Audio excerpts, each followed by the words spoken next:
what used to be the River Rivelin.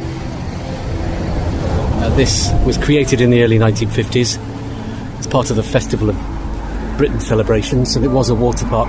It's been somewhat redesigned since then, although it's still in the same place.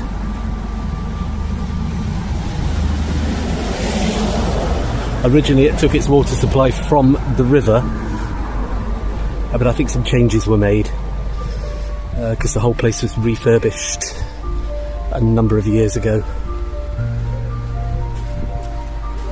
But yeah, this is the original course of the river.